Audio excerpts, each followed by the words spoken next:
Alan, is Labour right to say that they want to get the numbers down?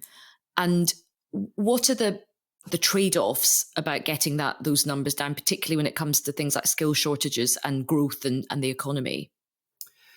So I think if you look at the numbers where we are now, which is, 600, 700,000 net migration, I think that is too high. That is population growth of 1% a year. If you had that year after year, that would be incredibly challenging. You're having to increase all your infrastructure by 1% a year. It absorbs a lot of resources and so on. I think you'd have to go back to the 1870s until outside wartime we had population growth that fast.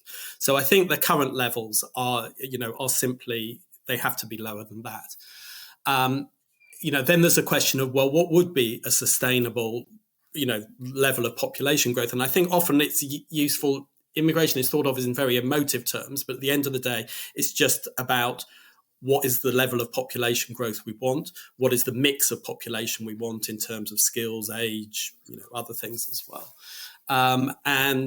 So I think we'd probably find anything above 0.5% population growth from net migration a year quite challenging.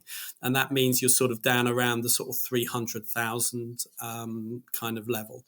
So I think, the current levels aren't sustainable, even though I think some people claim they are.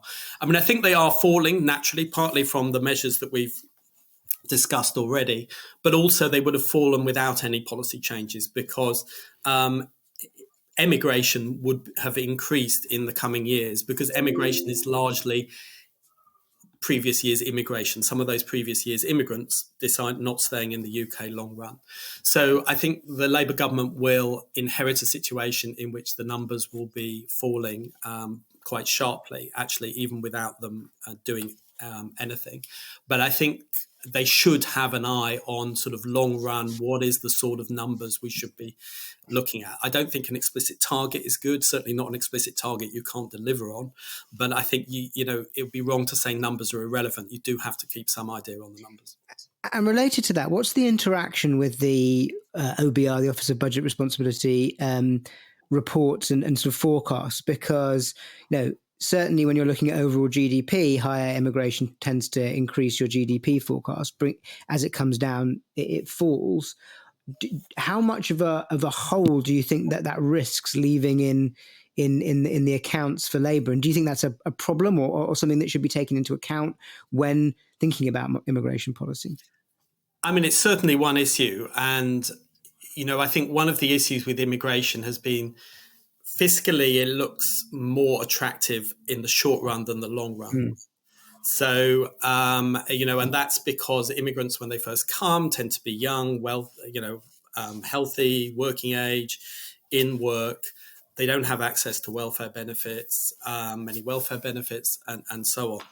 But of course, they don't stay that way forever if they remain in the country. So so it's always been the case that looking at the idea of let's have more immigration over the next 5 years, that tends to look good for the public finances.